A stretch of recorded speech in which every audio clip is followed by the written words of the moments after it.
এবার একটা কাহিনী আছে, কেন উদয়পুরে তো রাজধানী ছিল। আমাদের অনেকের মনে কোশ্চেন থাকে কেন ত্রিপুরার রাজধানী উদয়পুর থেকে আগরতলা নিয়ে যাওয়া হয়েছিল। তো কাঞ্চনপ্রভা দেবী সেই সাইনটা করেছিলেন এবং সরকারিভাবে 1949 সালে 15 অক্টোবর ত্রিপুরা আনুষ্ঠানিকভাবে ভারতের অংশ হয়ে যায় এবং রাজতন্ত্রের অবসান ঘটে। নমস্কার বন্ধুরা, আমাদের ইউটিউব চ্যানেলে সবাইকে স্বাগত জানাচ্ছি। তো আজকে যে বিষয়টা আমরা আলোচনা করব সেটা হচ্ছে অ্যানসিয়েন্ট হিস্ট্রি অফ ত্রিপুরা, অর্থাৎ ত্রিপুরার প্রাচীন ইতিহাস সম্পর্কে আমরা আজকে পড়াশোনা করব। আমি এই যে আজকে যে বিষয়টা তোমাদেরকে পড়াবো এটা বিভিন্ন জায়গা থেকে, অর্থাৎ স্পেশালি আমি রাজমালা থেকেই কালেক্ট করেছি সবগুলো তথ্য। তো আমি এতটুকু বলতে পারি যে আজকের এই ক্লাসটা যদি তোমরা সম্পূর্ণ ভালোভাবে স্কিপ না করে সম্পূর্ণ ভিডিওটা দেখো, তাহলে তোমাদের অ্যানসিয়েন্ট হিস্ট্রি অফ ত্রিপুরা নিয়ে আর টেনশন করতে হবে না। আজকের এই একটা ভিডিওতেই তোমরা সম্পূর্ণ ancient history of Tripura cover করে নিতে পারবে। তো যারা যারা এই ভিডিওটা দেখছো, আমি রিকোয়েস্ট করব সবাইকে তোমরা একটা খাতা কলম নিয়ে বসো এবং আমি যে ছোট ছোট শর্ট যে টার্মগুলো বলবো সেগুলো জাস্ট নোট ডাউন করে রাখবে। দেখো, একটা খাতা নিয়ে বড় বেশি বেশি লিখে রাখলে সেগুলো পড়তে রিভিশন করতে অনেক অসুবিধা হয়ে যায়। তাই তোমরা যদি কনসেপ্ট ম্যাপ বানিয়ে পড়াশোনা করতে পারো তাহলে কিন্তু তোমরা কম সময়ের মধ্যে অনেক কিছু পড়তে পারবে এবং অনেক দিন সেগুলোকে মনে রাখতে পারবে। তো আমি বলবো তোমাদেরকে, এই ভিডিওটা যারা দেখছো তোমরা একটা খাতা এবং কলম নিয়ে বসো এবং আমি যেভাবে বলছি সেভাবে শুধু সেই টার্মগুলো শুধু উঠাতে থাকো খাতার মধ্যে, দেখবে একদম ক্লিয়ার হয়ে যাবে। এবং আমি একদম কথা দিচ্ছি যে এই ভিডিওটা যদি তোমরা সম্পূর্ণ দেখো, তোমাদের ত্রিপুরার যে প্রাচীন ইতিহাস আছে সেটা একদম ক্লিয়ার হয়ে যাবে, একদম ক্লিয়ার হয়ে যাবে, আর পড়তে হবে না, এটা পড়লেই হয়ে যাবে। ঠিক আছে, তো দেরি না করে আমাদের ক্লাস আমরা শুরু করছি।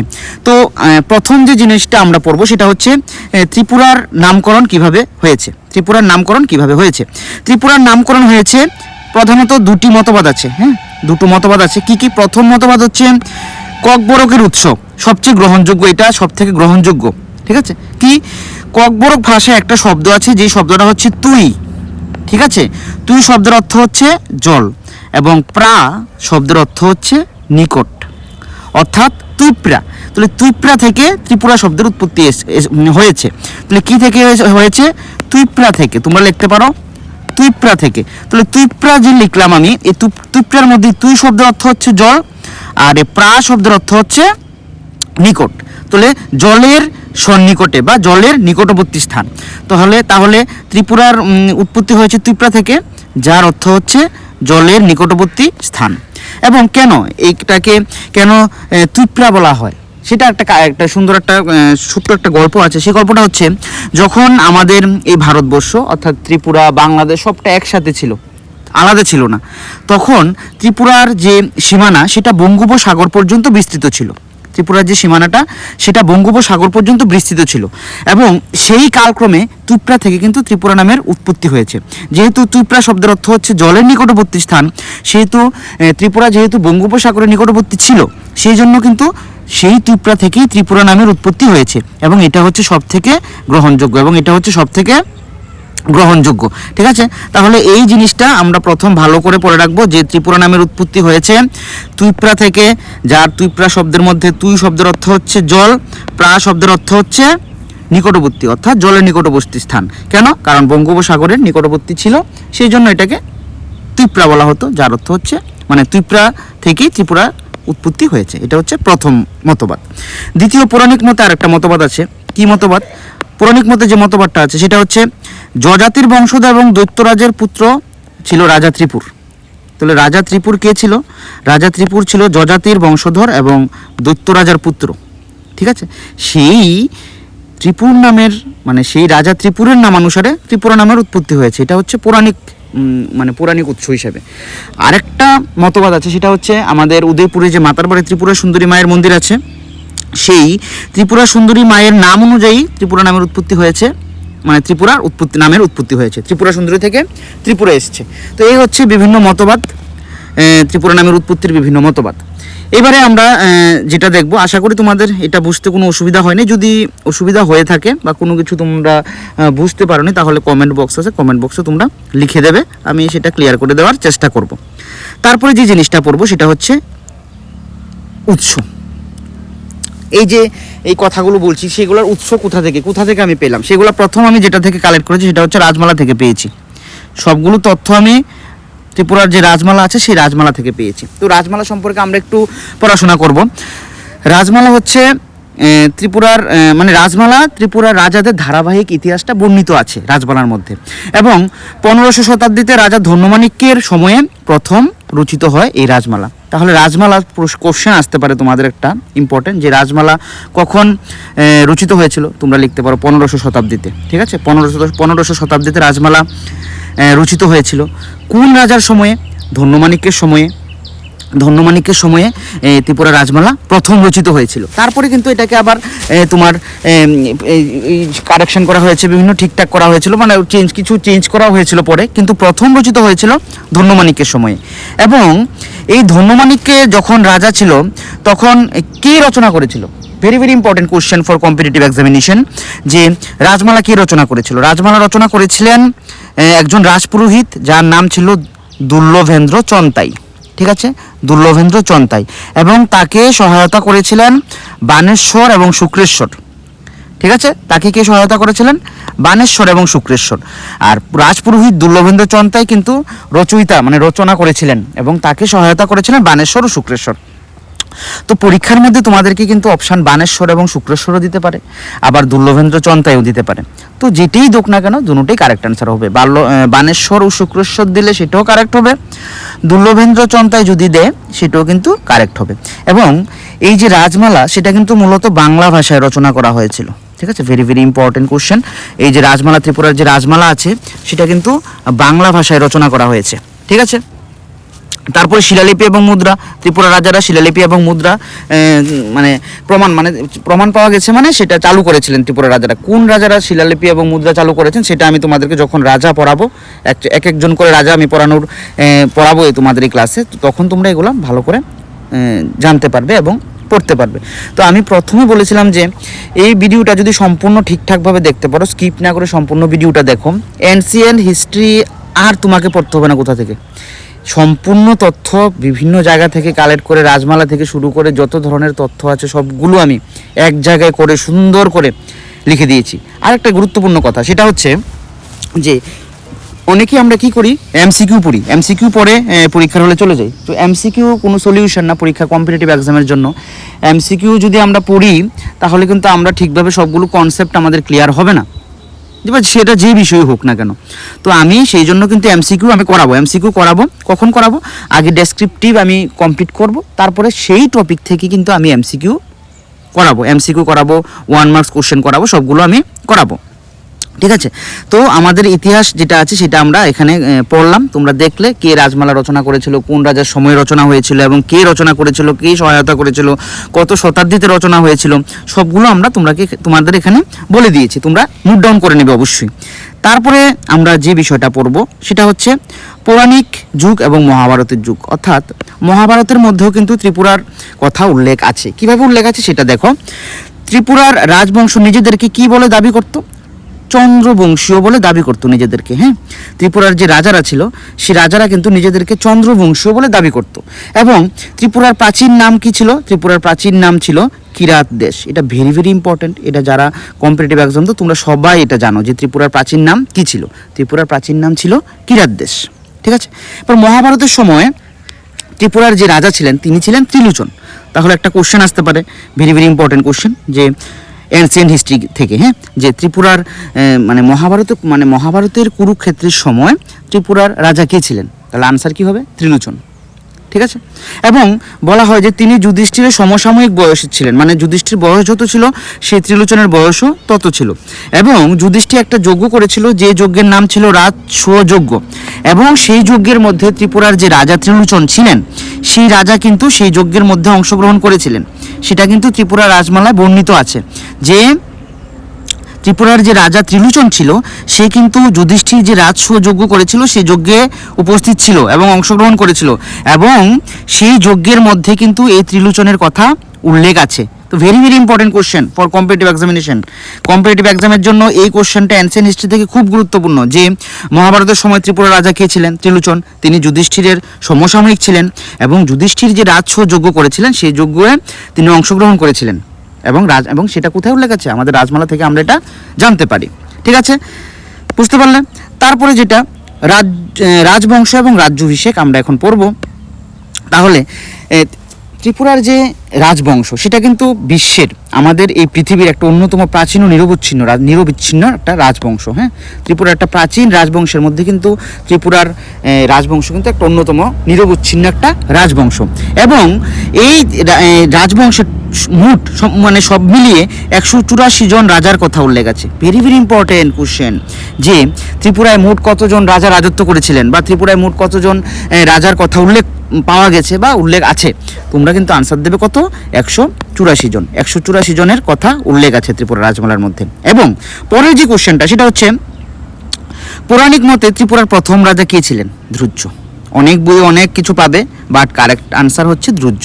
ঠিক আছে, আমি যে তথ্যগুলো দিচ্ছি এগুলো কিন্তু একদম মানে একদম পুঙ্খানুপুঙ্খভাবে সঠিক তথ্য দেওয়ার চেষ্টা করছি। ঠিক আছে, এখানে ভুল হওয়ার একদমই চান্স কম। ভুল তথ্য আমি দেওয়ার চেষ্টা একদম দেবই না, কারণ আমি একটা নোট যখন বানাই তখন বিভিন্ন জায়গা থেকে দেখে যেটা সঠিক তথ্য সেটাই কিন্তু আমি এখানে তোমাদেরকে দেওয়ার চেষ্টা করছি। তো বিভিন্ন বইতে তোমরা যদি দেখো, কম্পিটিটিভ এক্সামের বিভিন্ন বই আছে, সেই বইতে কিন্তু ত্রিপুরার প্রথম রাজা বিভিন্ন বইতে বিভিন্ন রকমের আনসার আছে। আমি যখন ক্লাসে পড়াই তখন একজন ছাত্র আমাকে বলেছিল যে স্যার, ত্রিপুরার প্রথম রাজা আপনি তো ক্লাসে পড়িয়েছিলেন ধ্রুজ্য, কিন্তু এখানে তো আরেকজন আছে। কিন্তু না, পৌরাণিক মতে এবং অ্যাকর্ডিং টু রাজমালা ত্রিপুরার প্রথম রাজা হচ্ছে ধ্রুজ্য। ঠিক আছে, এখানে কোনো কনফিউশন থাকার কথা না। ত্রিপুরার প্রথম রাজাকে ধ্রুজ্য। এবং ত্রিপুরার রাজারা কিন্তু প্রথম ফা উপাধি ব্যবহার করতো। ফা উপাধি ব্যবহার করতো, যার অর্থ হচ্ছে পিতা বা প্রধান। তারপরে কালক্রমে কি হয়েছে, মানিক উপাধি ত্রিপুরার রাজারা গ্রহণ করেছে। ফা উপাধিটা ভালো লাগেনি, সেই জন্য ফা উপাধিটা ত্যাগ করে বর্জন করে কি করেছে, মানিক উপাধি গ্রহণ করেছে। কিন্তু ত্রিপুরা রাজাদের প্রথম উপাধি কি ছিল? ফা উপাধি ছিল। Very very important. তাহলে এখানে আমরা অনেক এতটুকু অবধি আমরা অনেক গুরুত্বপূর্ণ বিভিন্ন তথ্য আমরা জানতে পেরেছি, যে ত্রিপুরাতে মোট রাজা 184 জন ছিল। ত্রিপুরার প্রথম রাজা ছিল ধ্রুজ্য এবং রাজাদের প্রধান উপাধি ছিল ফা, যার অর্থ হচ্ছে পিতা বা প্রধান। ঠিক আছে, তারপরে আমরা পড়ব গুরুত্বপূর্ণ যে রত্নমাণিক্য। ভেরি ভেরি ইম্পর্টেন্ট, পরীক্ষার জন্য রত্নমাণিক্য থেকে অনেক ধরনের কোশ্চেন আসে। তাহলে রত্নমাণিক্য, চলো রত্নমাণিক্য এবার পড়ি আমরা। রত্নমাণিক্য হচ্ছে তিনি ত্রিপুরার ইতিহাসের এক সন্ধিক্ষণ। 1279 থেকে 80 সালে মতান্তর আছে 1464 খ্রিস্টাব্দে। হ্যাঁ, তিনি গোরের সুলতানের সহায়তায় সিংহাসন লাভ করেন প্রথম মানিক উপাধি গ্রহণ করেন। মানে ফা উপাধি থেকে প্রথম মানিক উপাধি কি গ্রহণ করেন? রত্নমাণিক্য। কোশ্চেন আসতে পারে যে ফা উপাধি থেকে মানিক উপাধি প্রথম কোন রাজা ধারণ করেন? তার আনসার হবে কি? রত্নমাণিক্য। আনসার হবে রত্নমাণিক্য। ঠিক আছে, এবং দেখো তিনি প্রথম ত্রিপুরাতে মুদ্রার প্রচলন করেন এবং প্রশাসনিক সংস্কার আনেন। কে? রত্নমাণিক্য। রত্নমাণিক্যই প্রথম ত্রিপুরাতে মুদ্রার প্রচলন করেছিলেন এবং প্রশাসনিক অনেক ধরনের সংস্কার তিনি এনেছিলেন। ঠিক আছে, বুঝতে পারলে? প্রবলেম হওয়ার কোনো কথা না। এরপরও যদি কোনো সমস্যা থেকে থাকে তোমরা কিন্তু আমাকে কমেন্ট বক্সে কমেন্ট করে জানাবে। দেখো, ত্রিপুরার প্রাচীন ইতিহাস রাজমালা থেকে কালেক্ট করেছি। প্রথম ত্রিপুরার রাজধানীর নাম কি ছিল? ত্রিবেগ ছিল ত্রিপুরার প্রথম রাজধানী এবং প্রাচীনতম রাজধানী কপিল মুনির আশ্রমের কাছে এটা উপস্থিত ছিল। তারপরে কোথাও আছে যে কৈলাস শহর ত্রিপুরার রাজধানী ছিল, উত্তর ত্রিপুরা যেটা অবস্থিত। তারপরে ছিল ধরমপুরে, অল্প সময়ের জন্য রাজধানী ছিল ত্রিপুরার। তারপরে হচ্ছে রাঙ্গামাটি। Very very important. তোমরা যদি বিভিন্ন কম্পিটিটিভ পরীক্ষা দাও যে ত্রিপুরার পূর্বের রাজধানী কি ছিল, বেশিরভাগ সময় তোমরা পাবে উদয়পুর। ত্রিপুরার পূর্বের রাজধানী ছিল উদয়পুর এবং সেটা গোমতী নদীর তীরে অবস্থিত এবং দীর্ঘ সময় ধরে ত্রিপুরার রাজধানী কিন্তু উদয়পুরে ছিল। ঠিক আছে, ত্রিপুরার রাজধানী কিন্তু দীর্ঘ সময় ধরে উদয়পুরে ছিল। কিন্তু যদি প্রথম তোমাদের এনসিইআরটি হিস্ট্রি থেকে কোশ্চেন আসে যে ত্রিপুরার প্রাচীনতম রাজধানী কোথায়, তোমরা কিন্তু উদয়পুর দেবে না, তোমরা দেবে ত্রিবেগ। ত্রিবেগ ছিল ত্রিপুরার প্রাচীনতম রাজধানী, যেটা কপিল মুনির আশ্রমের কাছে অবস্থিত ছিল। ঠিক আছে, ভুল করবে না। তাহলে ত্রিপুরার প্রাচীনতম রাজধানী কোথায় ছিল? ত্রিবেগ ছিল ত্রিপুরার প্রাচীনতম রাজধানী। ঠিক আছে, তারপর সেটাকে উদয়পুর থেকে কিছু সময় পরে যখন রাঙ্গামাটি ছিল উদয়পুরের পূর্বের নাম, হ্যাঁ, উদয়পুরের পূর্বের নাম কিন্তু ছিল রাঙ্গামাটি। তো তারপর সেটা উদয়পুর থেকে পুরাতন আগরতলা স্থানান্তরিত করা হয়। কে স্থানান্তরিত করেন? রাজা কৃষ্ণমাণিক্য সেটা রাজধানীটা স্থানান্তর করেন উদয়পুর থেকে আগরতলায়। ঠিক আছে, তারপরে চলো নেক্সট পরীক্ষার জন্য কিছু গুরুত্বপূর্ণ আমি তথ্য এখানে দিয়েছি, দেখো লিখে দিয়েছি পরীক্ষার জন্য গুরুত্বপূর্ণ তথ্যাবলী, কিছু গুরুত্বপূর্ণ জিনিস যেটা পরীক্ষায় আসতে পারে, পরীক্ষার জন্য খুব গুরুত্বপূর্ণ। আদিপুরুষ, ত্রিপুরার রাজাদের আদিপুরুষ কাকে বলা হয়? চন্দ্রকে। ঠিক আছে, ত্রিপুরার যে রাজাদের তাদের আদিপুরুষ কাকে বলা হয়? চন্দ্রকে। Very very important question. যে রাজা ত্রিপুর ছিল তিনি ছিলেন কিন্তু একজন অত্যন্ত প্রতাপশালী, মানে প্রভাবশালী কিন্তু অত্যাচারী রাজা ছিলেন, এবং তিনি শিবের ভক্ত ছিলেন না, মানে শিবের ভক্ত তিনি ছিলেন না। ত্রিপুরার বেশিরভাগ রাজারা কিন্তু শিবের ভক্ত ছিলেন, কিন্তু এই রাজা ত্রিপুর কিন্তু শিবের ভক্ত ছিলেন না। তাই তাকে বলা হয়, মানে পৌরাণিক কাহিনী মতে বলা হয় যে শিবের কূপেই কিন্তু রাজা ত্রিপুরের মৃত্যু হয়েছিল। পৌরাণিক কাহিনী মতে লিখে দিয়েছি আমি ব্র্যাকেটে, দেখো পৌরাণিক কাহিনী মতে কিন্তু শিবের কূপে রাজা ত্রিপুরের মৃত্যু হয়েছিল। তো এটা দেখে রাখবে, পরীক্ষার জন্য ততটা ইম্পর্টেন্ট না, বাট দেখে রাখবে। তারপরে ঊনকোটি সম্পর্কে আমরা একটু দেখি, চলো।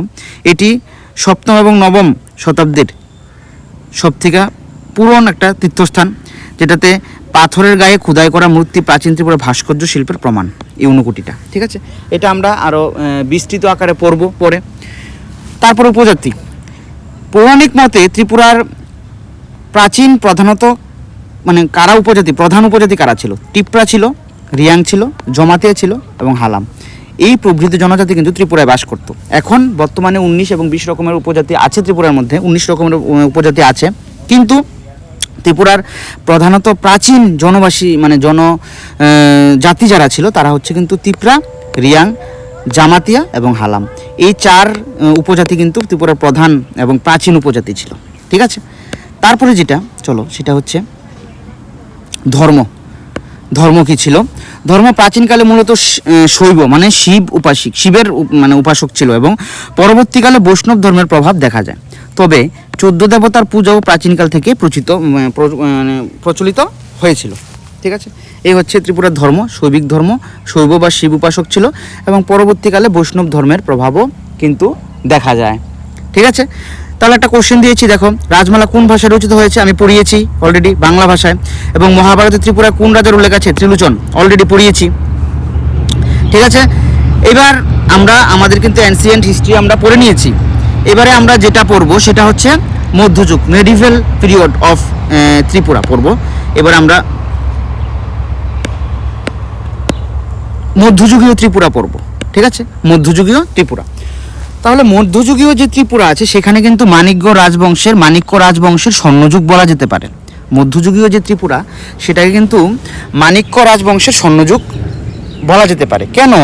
কারণ মধ্যযুগে ত্রিপুরা রাজারা ফা উপাধি ত্যাগ করেছিলেন, পাকাপাকিভাবে মাণিক্য উপাধি গ্রহণ করেন এবং রাজ্য শাসনে মনোনিবেশ করেন, এবং রাজারা যে রাজ্য শাসন সেই শাসন কিন্তু মধ্যযুগীয় ত্রিপুরা থেকে, মানে যে মধ্যযুগের যে ত্রিপুরার ইতিহাস সেই সময়ের ইতিহাস থেকে কিন্তু এটা শুরু হয়েছিল। তাহলে প্রথম যে ইতিহাস আমরা মানে যে রাজার কথা আমরা মধ্যযুগের ইতিহাসে পড়ব, সেই রাজার নাম হচ্ছে রাজা কি? ধন্যমাণিক্য। তিনি রাজত্ব করেছিলেন 1490 থেকে 1515 খ্রিস্টাব্দ অবধি। ভেরি ভেরি ইম্পর্টেন্ট, রাজা ধন্যমাণিক্য, নোট ডাউন করে রাখবে সবগুলো। এবং আমি আজকের এই যে ডেসক্রিপশান থাকবে আমাদের ইউটিউব চ্যানেলে, যে ডেসক্রিপশানের মধ্যে আমি একটা লিঙ্ক দিয়ে দেবো তোমাদেরকে, সেই লিঙ্কে তোমরা কিন্তু যুক্ত হয়ে যাবে। সেই যুক্ত হলে সেখানে তোমরা আজকের যে পিডিএফটা আছে সেই পিডিএফটা কিন্তু তোমরা এই চ্যানেলে মানে যে গ্রুপে আমি যে লিঙ্ক দেবো সেই লিঙ্কের মধ্যে কিন্তু তোমরা আজকের এই পিডিএফটা কিন্তু পেয়ে যাবে। তাই কেউ দেরি করবে না, যারা যারা ভিডিওটা দেখছো তোমরা ডেসক্রিপশানে গিয়ে সেই লিঙ্কে কিন্তু আমাদের গ্রুপে যুক্ত হয়ে যাবে। ঠিক আছে, তারপরে দেখো আমরা পড়ছি কি এখন? ধন্যমাণিক্য। তাহলে ধন্যমাণিক্য কত খ্রিস্টাব্দ থেকে কত খ্রিস্টাব্দ রাজত্ব করেছিলেন? 1490 থেকে 1515 খ্রিস্টাব্দ অবধি কিন্তু ধন্যমাণিক্য রাজত্ব করেছিলেন। এবং ত্রিপুরার ইতিহাসে অন্যতম শ্রেষ্ঠ রাজা বলা হয় কাকে? ধন্যমাণিক্যকে। ধন্যমাণিক্য কিন্তু ত্রিপুরার অন্যতম শ্রেষ্ঠ রাজা ধন্যমাণিক্য। কেন? কারণ তিনি অনেকগুলো রাজ্য বিস্তার করেছিলেন। কি কি দেখো, তিনি ত্রিপুরার সীমানা চট্টগ্রাম, আরাকান এবং খন্দল পর্যন্ত বিস্তার করেছিলেন। ঠিক আছে, ত্রিপুরার যে সীমানাটা সেটা কিন্তু চট্টগ্রাম, আরাকান এবং খন্দল পর্যন্ত বিস্তার রাজা ধন্যমাণিক্য করেছিলেন। তাই তাকে ত্রিপুরার শ্রেষ্ঠ রাজা বলা যেতে পারে। এবং ভেরি ভেরি ইম্পর্টেন্ট, পরীক্ষায় যেটা সব থেকে আসে পরীক্ষার মধ্যে, যে ত্রিপুরা সুন্দরী মায়ের মন্দির কে প্রতিষ্ঠা করেন? ঠিক আছে, দেখো ভেরি ভেরি ইম্পর্টেন্ট, স্টার দিয়ে রাখবে তোমরা। 1501 খ্রিস্টাব্দে, বাংলা যদি বলি আমি 1423 শতাব্দে তিনি উদয়পুরে বিখ্যাত ত্রিপুরা সুন্দরী মন্দির মাতার বাড়ি প্রতিষ্ঠা করেন। কে? রাজা Dhanyamanikya. Very very very very important. তাহলে ত্রিপুরা সুন্দরী মন্দির, ত্রিপুরা সুন্দরী মায়ের মন্দির কে প্রতিষ্ঠা করেন? রাজা ধন্যমাণিক্য। এবং এটা 51 শক্তিপীঠের একটা অন্যতম পীঠ। ঠিক আছে। মুদ্রা, তিনি চতুর্দশ দেবতার নাম খচিত মুদ্রা প্রচলন করেন। ঠিক আছে, আমরা তো পড়েছিলাম এর আগে যে রাজা মুদ্রা প্রচলন করেছিলেন, রাজা রত্নমাণিক্য, কিন্তু চতুর্দশ দেবতার নাম খোদাই করেছিলেন কোন রাজা? ধন্যমাণিক্য। মানে মুদ্রার মধ্যে চতুর্দশ দেবতার খচিত মানে নাম মুদ্রিত করেছিলেন বা খচিত করেছিলেন কে? রাজা ধন্যমাণিক্য। এবং তিনি প্রথম নিয়মিত সেনাবাহিনী গঠন করেন ত্রিপুরাতে। ত্রিপুরার কোন রাজা প্রথম নিয়মিত সেনাবাহিনী, যে একটা রাজ্যাভিষেক হলে একটা রাজতন্ত্রের মধ্যে বা একটা রাজা যখন রাজ্য পরিচালনা করে তখন কিন্তু সেনাবাহিনীর দরকার হয়। এবং ত্রিপুরার প্রথম রাজা যিনি ধন্যমাণিক্য, তিনি কিন্তু ত্রিপুরাতে প্রথম নিয়মিত সেনাবাহিনী গঠন করেছিলেন। ঠিক আছে, এই হচ্ছে ধন্যমাণিক্য সম্পর্কে কিছু গুরুত্বপূর্ণ তথ্য তোমাদেরকে দেওয়ার চেষ্টা করেছি। তোমরা ছোট ছোট করে এগুলোকে নোট ডাউন করে রাখতে পারো। তারপরে যেই রাজা পড়বো সেটা হচ্ছে রাজা বিজয়মাণিক্য। রাজা বিজয়মাণিক্য ত্রিপুরাতে রাজত্ব করেছিলেন 1532 থেকে 1563 খ্রিস্টাব্দ অবধি। ঠিক আছে, এবং তিনি ছিলেন অত্যন্ত শক্তিশালী একজন শাসক। মুঘল ঐতিহাসিক নথিতে তার নাম উল্লেখ আছে। যে মুঘল ইতিহাস আমরা পড়ি হিস্ট্রির মধ্যে, সেই ইতিহাসের মধ্যে কিন্তু ত্রিপুরার রাজা বিজয়মাণিক্যের কথা উল্লেখ আছে এবং তাকে শক্তিশালী রাজা হিসেবে কিন্তু বর্ণনা করা হয়েছে। তারপর দেখো একটা গ্রন্থ আছে যেটা হচ্ছে আইন-ই-আকবরী। ভেরি ভেরি, এটা থেকে কোশ্চেন আসে, ভেরি ভেরি ইম্পর্টেন্ট। আইন-ই-আকবরী, ঠিক আছে, কার ক্ষমতার কথা উল্লেখ? বিজয় মাণিক্যের ক্ষমতার উল্লেখ আছে আইন-ই-আকবরীতে। এবং এই আইন-ই-আকবরী কে রচনা করেছিলেন? Abul Fazal. Very very important question. Ain-i-Akbari কে রচনা করেছিলেন? আবুল ফজল রচনা করেছিলেন। এবং এই আইন-ই-আকবরী যে গ্রন্থটা আছে সেই গ্রন্থটার মধ্যে কিন্তু রাজা বিজয় মাণিক্যের ক্ষমতার কথা উল্লেখ আছে। Very very important. ঠিক আছে, তারপর হচ্ছে নদীপথ পরিবর্তন কি করেছিল? রাজমালার কথিত আছে যে তার শক্তিশালী নৌবাহিনী ব্রহ্মপুত্র নদের গতিপথ পরিবর্তন করতে সক্ষম ছিল। জাস্ট দেখে রাখবে। এবং তার সময় রাজধানী ছিল উদয়পুর। ঠিক আছে, এবং বিজয় মাণিক্যের সময় থেকে ত্রিপুরার রাজধানী কোথায় ছিল? উদয়পুর। ঠিক আছে, ভেরি ভেরি ইম্পর্টেন্ট। কোন মাণিক্যের সময় থেকে ত্রিপুরার রাজধানী উদয়পুর ছিল? রাজা বিজয় মাণিক্যের সময় থেকে ত্রিপুরার রাজধানী উদয়পুর ছিল। ঠিক আছে, তারপরে আমরা পড়ব অমরমাণিক্য। দেখো, আমি কিন্তু তোমাদেরকে একটা একটা করে রাজা, যে ইম্পর্টেন্ট রাজা আছে গুরুত্বপূর্ণ যেগুলো পরীক্ষার মধ্যে আসে, সেইগুলো কিন্তু আমি সেই রাজার যে কৃতিত্বগুলো আছে সেগুলো কিন্তু আমি ছোটো ছোটো করে তোমাদেরকে এখানে ডেসক্রাইব করার চেষ্টা করছি। তো তোমরা সবাই কিন্তু একটু নোট করে রাখবে, কারণ যখন এমসিকিউ পড়তে যাবে, এমসিকিউ পড়ে সবগুলো ক্লিয়ার থাকবে না, উল্টাপাল্টা হয়ে যাবে কিন্তু। তাই এগুলা এখানে আমি যেভাবে ডেসক্রিপটিভ পড়াচ্ছি সেভাবে যদি তোমরা পড়তে পারো, মনে রাখতে পারো, পরীক্ষার হলে ভুল হওয়ার কোনো সম্ভাবনা থাকবে না। তারপরে হচ্ছে অমরমাণিক্য। তো অমরমাণিক্য কত থেকে কত সাল অবধি খ্রিস্টাব্দ অবধি রাজত্ব করেছিল? 1577 খ্রিস্টাব্দ থেকে 1586 খ্রিস্টাব্দ পর্যন্ত কিন্তু অমরমাণিক্য রাজত্ব করেছিল। এবং তিনি উদয়পুরে বর্তমানে যে অমর সাগর আছে সেই অমর সাগর দিঘি কিন্তু খনন করেছিলেন কে? রাজা অমরমাণিক্য। রাজা অমরমাণিক্য প্রথম উদয়পুরে অমর সাগর, যেটা আমরা সবাই যারা উদয়পুরে আমরা থাকি আমরা কিন্তু সবাই অমর সাগরকে চিনি, আমরা দেখি উদয়পুরবাসী সবাই জানি, সেই অমর সাগর খনন করেছিলেন রাজা অমরমাণিক্য। ঠিক আছে, তারপর হচ্ছে আরাকান যুদ্ধ। আরাকানের রাজার সাথে যে মগ ছিল, রাজা মগ রাজার সাথে তার ভয়াবহ যুদ্ধ হয়েছিল এবং এই অমরমাণিক্য কিন্তু যুদ্ধে পরাজিত হয়েছিলেন। এবার যখন তিনি যুদ্ধে পরাজিত হয়েছিলেন তখন তিনি সেই বিষয়টাকে মেনে নিতে পারেননি। এবার যখনই তিনি মেনে নিতে পারেননি তখন কিন্তু তিনি আত্মহত্যা করেছিলেন এবং দেহত্যাগ করেছিলেন। কে? রাজা অমরমাণিক্য। তিনি আরাকান আর্মিদের সাথে আরাকান রাজার সাথে যুদ্ধ করেছিলেন। যুদ্ধ করে সেই যুদ্ধে পরাজিত হয়ে তিনি কিন্তু আত্মহত্যা করেছেন। ঠিক আছে, তার আমলেই কিন্তু রাজমালা দ্বিতীয়বার সংস্কার হয়েছিল এবং কার দ্বারা? হেম সরস্বতী এবং লব সেনাপতির দ্বারা প্রথম রাজমালা কি হয়েছিল? দ্বিতীয়বার সংস্কৃত করা হয়েছিল। আমরা কিন্তু এটা পড়েছিলাম, যে প্রথমে পড়েছিলাম, যারা ভিডিওটা প্রথম থেকে দেখেছো তোমরা জানো যে ত্রিপুরা রাজমালা কার সময় রচিত হয়েছে সেটা আমরা পড়েছি, বাংলা ভাষা রচনা হয়েছিল সেটা আমরা পড়েছি। ঠিক আছে, ক্লিয়ার? চলো নেক্সট। এবার আমরা পড়ব গোবিন্দমাণিক্য। গোবিন্দমাণিক্য কিন্তু ত্রিপুরা সাহিত্য এবং ইতিহাসে খুব জনপ্রিয় ছিলেন। গোবিন্দমাণিক্য তিনি খুব সাহিত্য চর্চা করতেন, তিনি খুব কবি প্রেমিক, কবিতা প্রেমিক এবং সাহিত্য প্রেমিক মানুষ ছিলেন রাজা গোবিন্দমাণিক্য, যার জন্য কিন্তু তিনি রবীন্দ্রনাথের সঙ্গে কিন্তু রাজা গোবিন্দমাণিক্যের সম্পর্ক ভীষণ ভালো ছিল। দেখো, রবীন্দ্রনাথ ঠাকুর তার বিখ্যাত বিসর্জন নাটক এবং রাজস্ব উপন্যাসে কিন্তু গোবিন্দমাণিক্যকে প্রধান চরিত্র হিসেবে তুলে ধরেছেন। Very very important. যেহেতু তিনি সাহিত্যপ্রেমিক ছিলেন, তাই রবীন্দ্রনাথের সঙ্গে কিন্তু তার ভীষণ সুসম্পর্ক ছিল।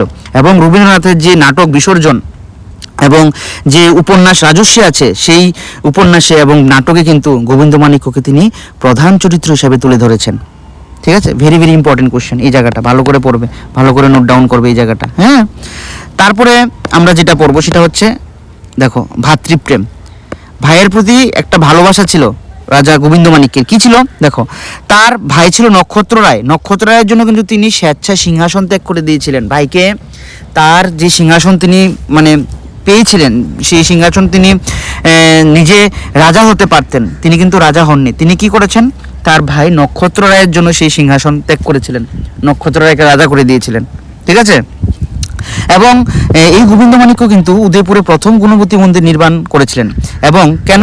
তার স্ত্রীর স্মৃতির উদ্দেশ্যে। তিনি তার স্ত্রীকে প্রচণ্ড ভালোবাসতেন এবং সেই স্ত্রীর স্মৃতির উদ্দেশ্যে তিনি গুণবতী মন্দির উদয়পুরে নির্মাণ করেছিলেন। আর একটা গুরুত্বপূর্ণ কথা রাজা গোবিন্দমাণিক্যের, সেটা হচ্ছে সুজা মসজিদ। ঠিক আছে, সুজা মসজিদ। দেখো, মুঘল সম্রাট শাহজাহানের পুত্র শাহ সুজা, তাহলে শাহজাহানের পুত্রের নাম ছিল সুজা। কি হয়েছিল দেখো, যখন তার কাছে আশ্রয় নিয়েছিলেন তখন গোবিন্দমাণিক্য তার জন্য কুমিল্লায়, বর্তমান যেটা বাংলাদেশে আছে, এখানে একটি মসজিদ নির্মাণ করে দেন, যা বর্তমানে বাংলাদেশে সুজা মসজিদ নামে পরিচিত আছে। এখন বর্তমানে তোমরা যদি বাংলাদেশ কুমিল্লায় মানে খবর নিয়ে দেখো, বা কেউ যদি কখনো গিয়ে থাকো সেখানে, সেই কুমিল্লায় কিন্তু একটা সুজা মসজিদ আছে। হ্যাঁ, সেই সুজা মসজিদ কিন্তু গোবিন্দমাণিক্য তৈরি করেছিলেন। কেন তৈরি করেছিলেন? কারণ মুঘল সম্রাট শাহজাহানের পুত্র যখন আশ্রয় নিয়েছিল গোবিন্দমাণিক্যের কাছে, তখন তাকে আশ্রয় দেওয়ার জন্য কিন্তু এই সুজা, মানে সুজার নামানুসারে সুজা মসজিদ তিনি স্থাপন করে দিয়েছিলেন বাংলাদেশের কুমিল্লায়। দেখেছো কত গুরুত্বপূর্ণ একটা কথা, এটা ভালো করে তোমরা দেখে রাখবে। তারপরে আমরা পড়ব কৃষ্ণমাণিক্য। কৃষ্ণমাণিক্যের রাজত্ব করেছেন 1760 থেকে 1783 খ্রিস্টাব্দ অবধি। ঠিক আছে, এবং তার শাসনকালকে কিন্তু আধুনিক ত্রিপুরার দিকে যাওয়া শুরু হয়েছিল, মানে আধুনিক যে ত্রিপুরা রচনা শুরু হয়েছিল সেটা কিন্তু কৃষ্ণমাণিক্যের সময় থেকে শুরু হয়েছিল। কি লেখা আছে দেখো, কৃষ্ণমাণিক্যের সময়ে কিন্তু কত সালে? 1760 সালে তিনি রাজধানী উদয়পুর থেকে পুরাতন আগরতলা, মানে যেটা ওল্ড আগরতলাতে স্থানান্তর করেছিলেন। Very very very very important question. কোশ্চেনটা হবে, কোন রাজা ত্রিপুরার রাজধানী উদয়পুর থেকে আগরতলা স্থানান্তরিত করেন? আনসার হবে কি? কৃষ্ণমাণিক্য। কত সালে? 1760 সালে। আমি আবারও বলে দিচ্ছি, যারা এই ক্লাসটা সম্পূর্ণ দেখবে, তোমাদের এনসিএন হিস্ট্রি অফ ত্রিপুরা একদম ক্লিয়ার হয়ে যাবে, কোনো কোশ্চেন থাকবে না সেখানে, একদম পরিষ্কার হয়ে যাবে। আমি একটা ভিডিওর মধ্যেই কিন্তু একদম প্রাচীন যত রাজা আছে সব রাজা কমপ্লিট করে দেওয়ার চেষ্টা করছি। ঠিক আছে, তোমরা সবটা ভিডিও দেখবে এবং যারা তোমাদের বন্ধুবান্ধব আছে সবার কাছে কিন্তু ভিডিওটা শেয়ার করে দেবে, যাতে সবাই এই তথ্যগুলো জানতে পারে। ঠিক আছে, পুরাতন আগরতলায় নিয়ে এসেছিল। এবার একটা কাহিনী আছে, কেন উদয়পুরে তো রাজধানী ছিল, আমাদের অনেকের মনে কোশ্চেন থাকে, কেন ত্রিপুরার রাজধানী উদয়পুর থেকে আগরতলা নিয়ে যাওয়া হয়েছিল? এটা একটা কাহিনী আছে কিন্তু, কারণ দেখো কি কারণে নিয়ে যাওয়া হয়েছিল। দেখো, শমশের গাজীর ক্রমাগত আক্রমণ এবং উদয়পুরের ভৌগোলিক অসুবিধা। ঠিক আছে, সমরেশ একজন গাজী, তিনি ছিলেন সমরেশ গাজী, তিনি কি করেছিলেন? ত্রিপুরাকে প্রচুর আক্রমণ করতেন। তো সেই আক্রমণের হাত থেকে বাঁচার জন্য কিন্তু উদয়পুর থেকে ত্রিপুরার রাজধানী আগরতলায় নিয়ে যাওয়া হয়েছিল। এবং উদয়পুরের যে ভৌগোলিক যে দিকটা ছিল সেটা কিন্তু মানে বিভিন্ন অসুবিধাপূর্ণ ছিল, সেই জন্য উদয়পুর থেকে ত্রিপুরার রাজধানী আগরতলা স্থানান্তরিত করা হয়েছিল। এবং তিনি কি করেছিলেন? কৃষ্ণমাণিক্য পুরাতন আগরতলায় চতুর্দশ দেবতার মন্দিরও স্থাপন করেছিলেন। ঠিক আছে, অনেকগুলো গুরুত্বপূর্ণ কাজ তিনি করে গেছেন। কি তিনি 1760 সালে উদয়পুর থেকে আগরতলায় ত্রিপুরা রাজধানী স্থানান্তর করেছেন। ঠিক আছে, তারপরে চতুর্দশ দেবতার মন্দিরও কিন্তু কে তৈরি করেছেন? চতুর্দশ দেবতার মন্দির তৈরি করেছেন রাজা কৃষ্ণমাণিক্য। ঠিক আছে, চলো এতক্ষণ আমরা যা পড়লাম তার থেকে কিছু গুরুত্বপূর্ণ আমরা কোশ্চেন আমরা এখানে দিয়ে দেওয়ার চেষ্টা করেছি। সেটা হচ্ছে পরীক্ষার জন্য এক নজর দেখে নাও কি গুরুত্বপূর্ণ। ত্রিপুরা সুন্দরী মন্দির প্রতিষ্ঠা কি করেন? পড়িয়েছি, ধন্যমাণিক্য 1501 খ্রিস্টাব্দে। রাজধানী আগরতলা স্থানান্তরিত কৃষ্ণমাণিক্য করেছেন 1760 খ্রিস্টাব্দে, মাত্র পড়ালাম। রবীন্দ্রনাথের রাজস্বী কোন রাজাকে নিয়ে? গোবিন্দমাণিক্যকে নিয়ে। আইনি আকবরীতে উল্লেখ আছে কোন রাজার নাম? বিজয়মাণিক্যের নাম। কমলাসাগর দিঘি, এটা পড়ায়নি, কমলাসাগর দিঘি ধন্যমাণিক্যর স্ত্রীর মানে নামে হয়েছিল এবং রাজা ধন্যমাণিক্য সেটা করেছিলেন, ঠিক আছে। আর শমশের গাজী, যে যার জন্য ত্রিপুরার রাজধানী উদয়পুর থেকে আগরতলায় নিয়েছিল, সেই শমশের গাজী কে ছিলেন সেটাও আমাদের একটু জেনে রাখি। শমশের গাজী কে ছিলেন? শমশের গাজী ছিলেন ভাটির বাঘ যাকে বলা হতো, এবং যিনি ত্রিপুরার কিছুটা অংশ কিন্তু দখল করে নিয়েছিলেন।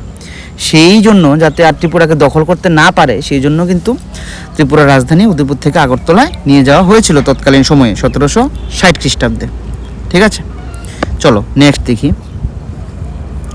নেক্সট হচ্ছে মধ্যযুগের প্রশাসনের বৈশিষ্ট্য। কি বৈশিষ্ট্য অবলম্বন করে মধ্যযুগের প্রশাসন চলছিল? দেখো, রাজকীয় ভাষা হিসেবে বাংলা ভাষার ব্যাপক ব্যবহার এবং পৃষ্ঠপোষকতা করা হতো, একদম ভাষার উপর যেটা আছে। মুদ্রা, রাজারা তাদের রানীর নাম সহ মুদ্রা চালু করতেন, যা নারীর ক্ষমতায়নের প্রতীক, ভেরি ভেরি ইম্পর্টেন্ট। ধর্মনিরপেক্ষতা, হিন্দু রাজা হয়েও তারা মুসলিম পীর ফকিরদের জমিদান করতেন এবং মসজিদ নির্মাণ করতেন, যেটা আমি অলরেডি পড়িয়েছি তোমাদেরকে, যে এই ত্রিপুরার এই যে সমরেশ গাজী কৃষ্ণমাণিক্য কী করে, এখানে এই যে পড়িয়েছিলাম, এই যে সুজা মসজিদ তৈরি করেছিলেন গোবিন্দমাণিক্য, কিন্তু হিন্দু ছিল, রাজা হিন্দু ছিল, কিন্তু মুসলিমদের প্রতি অনেক ভালোবাসা ছিল তার, সেই জন্য কিন্তু শাহজাহানের পুত্র সুজার জন্য কিন্তু বর্তমানে কুমিল্লায় সুজা মসজিদ তৈরি করে দিয়েছিলেন রাজা। কে তৈরি করে দিয়েছিলেন? রাজা গোবিন্দমাণিক্য। তো এখানে একটা গুরুত্বপূর্ণ কথা, সেটা হচ্ছে যে দেখো, যে হিন্দু রাজা হয়েও তারা মুসলিম পীর ফকিরদের জমিদান করতেন এবং মসজিদ নির্মাণে সাহায্য করেছিলেন। এবং ত্রিপুরার ইতিহাসের শেষ এবং সবথেকে গুরুত্বপূর্ণ পর্ব হলো আধুনিক যুগ। সেই আধুনিক যুগ সম্পর্কে আমরা এখন একটু পড়াশোনা করব, ঠিক আছে। এই আধুনিক যুগ সম্পর্কে আমরা এখন পড়াশোনা করব, একটু দেখব আধুনিক যুগে কি হয়েছিল। আধুনিক যুগের প্রথম যে রাজা ছিল তিনি হচ্ছেন রাজা বীরচন্দ্র মাণিক্য, ঠিক আছে। আধুনিক যুগের প্রথম রাজা কে ছিলেন? আধুনিক যুগের প্রথম রাজা ছিলেন রাজা বীরচন্দ্র মাণিক্য। তিনি রাজত্ব করেছিলেন 1862 খ্রিস্টাব্দ থেকে 1896 খ্রিস্টাব্দ অবধি, এবং তাকে আধুনিক ত্রিপুরার জনক বলা হয়। Very very very very competitive এক্সামে এসছে এই কোশ্চেনটা, ভেরি ভেরি ইম্পর্টেন্ট। এই যে আধুনিক ত্রিপুরার জনক বা ফাদার অফ মডার্ন ত্রিপুরা কাকে বলা হয়? আনসার হবে কি? Father of modern Tripura answer হবে মহারাজা বীরচন্দ্র মাণিক্য, ঠিক আছে। তারপরে যে কোশ্চেনটা আছে সেটা হচ্ছে প্রশাসনিক সংস্কার। প্রশাসনিক সংস্কারের মধ্যে তিনি ব্রিটিশ ভারতের ধাঁচে ত্রিপুরার আধুনিক ব্যবস্থা চালু করেছিলেন। ত্রিপুরার যে মহারাজা বীরচন্দ্র মাণিক্য ছিলেন, সেই রাজা কিন্তু ব্রিটিশদের ধাঁচে কিন্তু ত্রিপুরার যে শাসন ব্যবস্থা সেটা চালনা করেছিলেন রাজা বীরচন্দ্র মাণিক্য। এবং তিনি প্রথম ত্রিপুরাতে সিভিল সার্ভিস পরীক্ষার মাধ্যমে কর্মচারী নিয়োগ করতেন। তাহলে প্রথম ত্রিপুরাতে সিভিল সার্ভিস পরীক্ষার কে চালু করেছিলেন? রাজা বীরচন্দ্র মাণিক্য। এবং তিনি 1877 সালে ত্রিপুরা থেকে দাস প্রথা নিষিদ্ধ করেছিলেন। ত্রিপুরাতে দাস প্রথা ছিল, সেই দাস প্রথা নিষিদ্ধ কে করেছিলেন? সেই দাস প্রথা নিষিদ্ধ করেছিলেন মহারাজা বীরচন্দ্র মাণিক্য। কত সালে? 1877 সালে। 1877 সালে তিনি সেটা করেছিলেন। এবং বীরচন্দ্র মাণিক্যের কিন্তু রবীন্দ্রনাথের সম্পর্ক খুব ভালো, মানে রবীন্দ্রনাথের সাথে খুব ভালো সম্পর্ক ছিল। তিনি প্রথম রবীন্দ্রনাথ ঠাকুরের কাব্য প্রতিভা চিনতে পেরেছিলেন এবং তার ভগ্নহৃদয় কাব্যের প্রশংসা করে তাকে প্রথম কবি উপাধি দিয়েছিলেন কিন্তু রবীন্দ্রনাথ ঠাকুর। রবীন্দ্রনাথ ঠাকুরের ভগ্নহৃদয় যখন রাজা বীরচন্দ্র মাণিক্য পড়েছিলেন, তিনি রবীন্দ্রনাথের সেই কাব্য প্রতিভা চিনতে পেরেছিলেন এবং তাকে প্রথম কবি উপাধিতে স্বীকৃতি দিয়েছিলেন কে? ত্রিপুরার রাজা বীরচন্দ্র মাণিক্য, ঠিক আছে। এবং তিনি ফটোগ্রাফি করতে অনেক ভালোবাসতেন, যে বীরচন্দ্র মাণিক্য ফটোগ্রাফিতে অনেক ভালো ছিলেন এবং আলোকচিত্রী ছিলেন একজন।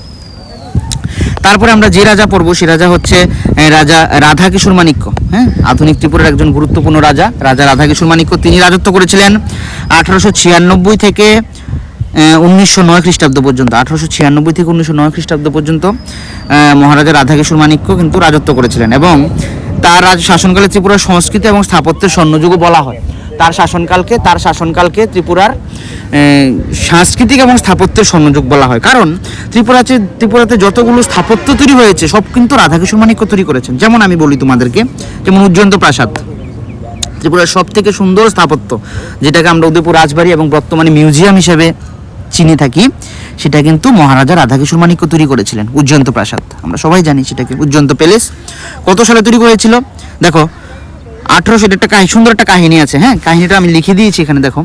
1897 সালে ভূমিকম্পে পুরনো প্রাসাদ ধ্বংস হয়েছিল পুরান বাড়ি মানে পুরনো আগরতলায়। তখন তিনি 1901 খ্রিস্টাব্দে বর্তমান আইকনিক উজ্জয়ন্ত প্রাসাদ নির্মাণ করেছিলেন। এবং এটা কে তৈরি করেছিলেন? এবং এটা তৈরি করেছিলেন মার্টিন বার্ন কোম্পানি এটা তৈরি করেছিলেন, ঠিক আছে। এবং তিনি কী করেছিলেন, বর্তমানে যে আইজিএম হসপিটাল আছে সেটা বর্তমানে আইজিএম, এবং তখনকার নাম ছিল ভিক্টোরিয়া মেমোরিয়াল হসপিটাল, সেই হসপিটালও কিন্তু রাজা ধন্যমাণিক্য তৈরি করেছিল। কে করেছিল সেটা করেছিল রাজা ধন্যমাণিক্য। ভেরি ভেরি ইম্পর্ট্যান্ট, এটা তোমরা লিখে রাখবে, মার্ক করে রাখবে যে বর্তমানে আইজিএম হসপিটাল বা যেটা পূর্বের নাম ছিল ভিক্টোরিয়া মেমোরিয়াল হসপিটাল সেটা কে নির্মাণ করেছিলেন? মহারাজা রাধাকিশোর মাণিক্য। এবং একটা গুরুত্বপূর্ণ কথা, এটা অনেকেই জানো, হয়তো অনেকেই জানো না, সেটা হচ্ছে দেখো রবীন্দ্রনাথের শান্তিনিকেতন অনেকেই গিয়েছো, হ্যাঁ, বা যখন যাবে তখন বিশ্বভারতী বিজ্ঞান ভবন যেটা তৈরিতে বিশাল অঙ্কের সাহায্য কিন্তু ত্রিপুরা রাজা করেছিল। বর্তমানে শান্তিনিকেতনে যে বিশ্বভারতীর বিজ্ঞান ভবন আছে সেই বিজ্ঞান ভবন তৈরিতে কিন্তু ত্রিপুরা রাজা রাধাকিশোর মাণিক্য অনেক বিশাল অঙ্কের অর্থের সাহায্য কিন্তু তিনি করেছিলেন সেখানে। গুরুত্বপূর্ণ, তোমরা দেখে রাখবে। তারপরে পড়ব আমরা মহারাজা বীরেন্দ্র কিশোর মাণিক্য রাজত্ব করেছিলেন 1909 থেকে 1923 খ্রিস্টাব্দ পর্যন্ত। 1909 থেকে 1923 খ্রিস্টাব্দ পর্যন্ত এটা তোমরা ঠিক করে রাখবে, ঠিক আছে। এবং তিনি ছিলেন ত্রিপুরার একজন নিপুণ চিত্রশিল্পী, তিনি খুব ভালো রকমের ডিজাইন আর্ট করতে পারতেন, কে? রাজা বীরেন্দ্র কিশোর মাণিক্য। এবং তার আমলেই কিন্তু ত্রিপুরাতে প্রথম চা চাষের সূচনা হয়। কত সালে? 1916 সালে হীরাছড়াতে প্রথম চা বাগান চাষের সূচনা হয় কিন্তু বীরেন্দ্র কিশোরের আমলে। এবং লক্ষ্মীনারায়ণ দিঘি খনন করেছিলেন, আগরতলা বিখ্যাত লক্ষ্মীনারায়ণ দিঘি এবং মন্দির খনন করেছিলেন কিন্তু বীরেন্দ্র কিশোর মাণিক্য, ঠিক আছে। এটা তোমরা দেখে রাখবে। তারপরে গুরুত্বপূর্ণ যে রাজা, ভেরি ভেরি ইম্পর্ট্যান্ট পরীক্ষার জন্য, সেটা হচ্ছে মহারাজা বীর বিক্রম কিশোর মাণিক্য। পরীক্ষায় আসবে এটা থেকে কোশ্চেন, যিনি রাজত্ব করেছিলেন 1923 থেকে 1947 খ্রিস্টাব্দ পর্যন্ত। ভেরি এখান থেকে কোশ্চেন আসে পরীক্ষার মধ্যে। ত্রিপুরার যে রাজা বীর বিক্রম কিশোর মাণিক্য, তাকে কিন্তু ত্রিপুরার আধুনিক স্থপতি বলা হয় বা architect of modern Tripura. Very important question. Architect of modern ত্রিপুরার জনক কাকে বলা হয়? মহারাজা বীর বিক্রম কিশোর মাণিক্যকে।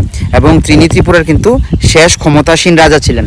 বীর বিক্রম কিশোর মাণিক্যের পরে কিন্তু কিরিট বিক্রম ক্ষমতায় বসছিল, কিন্তু বীর বিক্রম কিশোর মাণিক্য কিন্তু খুব অল্প সময়ে মানে বেশি কম বয়সে মারা গিয়েছিলেন, ঠিক আছে। যখন কম বয়সে মারা গিয়েছিলেন তখন তার পুত্র কিরিট বিক্রম ছিল। সেই কিরিট বিক্রম কিন্তু সিংহাসনে বসেছিল 1947 থেকে 1949 পর্যন্ত। কিন্তু সে যখন রাজা হয়েছিল তখন কিন্তু সে নাবালক ছিল, তার 18 বছর হয়নি। তাই শাসন বিভাগের দায়িত্ব কিন্তু কিরিট বিক্রমের উপর ছিল না, সেটা ছিল কাঞ্চন প্রভা দেবীর উপর, ঠিক আছে। এটা আমি পড়াবো সুন্দর করে, এটা একটা সুন্দর কাহিনী আছে এবং ত্রিপুরা ভারতের সাথে অন্তর্ভুক্তি হওয়ার একটা হিস্ট্রি আছে সুন্দর, এটা তোমাদেরকে পড়াবো, যখন পড়াবো তখন বলবো, ঠিক আছে। তারপরে দেখো কোশ্চেন কি, আর্কিটেক্ট অফ মডার্ন ত্রিপুরা কাকে বলা হয়, মানে জনক কাকে বলা হয়? মহারাজা বীর বিক্রম কিশোর মাণিক্যকে। এবং ত্রিপুরার তিনি শেষ রাজা ছিলেন। এবং তিনি দেখো কি, বর্তমান যে এমবিবি কলেজ আছে সেই এমবিবি কলেজ কিন্তু 1947 সালে মহারাজা বীর বিক্রম কিশোর মাণিক্য কিন্তু তৈরি করেছিলেন। এমবিবি কলেজ বর্তমানে ত্রিপুরার সব থেকে প্রাচীন কলেজ, যেটা মহারাজা বীর বিক্রম কলেজ, 1947 সালে কিন্তু বীর বিক্রম কিশোর মাণিক্য প্রথম তৈরি করেছিলেন। এবং বর্তমান যে আমাদের আগরতলা বিমানবন্দর আছে সেটা পূর্বের নাম ছিল সিঙ্গারবিল, এবং সেই প্রথম বিমানবন্দর কিন্তু মহারাজা বীর বিক্রম কিশোর মাণিক্য তৈরি করেছিলেন, ঠিক আছে। তাহলে ত্রিপুরার প্রথম বিমানবন্দর কে তৈরি করেছেন, যেটা সিঙ্গারবিলে। এবং বর্তমানে এমবিবি এয়ারপোর্ট, ইন্টারন্যাশনাল এয়ারপোর্ট, মহারাজা বীর বিক্রম কিশোর মাণিক্য এয়ারপোর্ট, সেটা কিন্তু বর্তমানে নামকরণ করা হয়েছে। সিঙ্গারবিল থেকে কিন্তু নামটা পরিবর্তন করে এমবিবি এয়ারপোর্ট করা হয়েছে। এবং একটা গুরুত্বপূর্ণ বিষয় হচ্ছে সেটা, এই যে ত্রিপুরার যে বিমানবন্দর সেটা কিন্তু দ্বিতীয় বিশ্বযুদ্ধের সময় ব্যবহার করা হয়েছিল। হ্যাঁ, দ্বিতীয় বিশ্বযুদ্ধ যখন হয়েছিল সেই দ্বিতীয় বিশ্বযুদ্ধের সময় কিন্তু ত্রিপুরার এই বিমানবন্দর ব্যবহার করা হয়েছিল। এবং বর্তমানে যে নীরমহল আছে, মেলাঘরে নীরমহল, সেই নীরমহল কিন্তু হ্রদের মাঝখানে কে তৈরি করেছিল? মহারাজা বীর বিক্রম কিশোর মাণিক্য কিন্তু নীরমহল তৈরি করেছিলেন।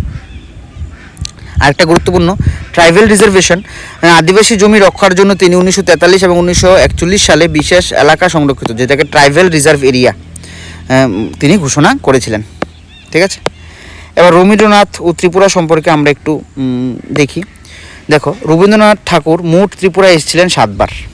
ঠিক আছে, প্রথম তিনি এসেছিলেন 1900 সালে রাধাকিশোর মাণিক্যের আমন্ত্রণে।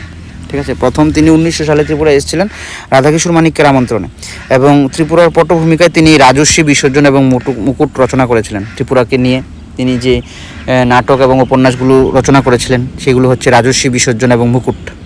এবং বীর বিক্রম কিশোর মাণিক্য রবীন্দ্রনাথ ঠাকুরকে ভারত ভাস্কর উপাধিতে ভূষিত করেছিলেন। ভেরি ভেরি ইম্পর্ট্যান্ট এই জায়গাটা তোমরা দেখে রাখবে। এই যে শেষ বীর বিক্রম কিশোর মাণিক্য রবীন্দ্রনাথ ঠাকুরকে কিন্তু ভারত ভাস্কর উপাধিতে ভূষিত করেছিলেন।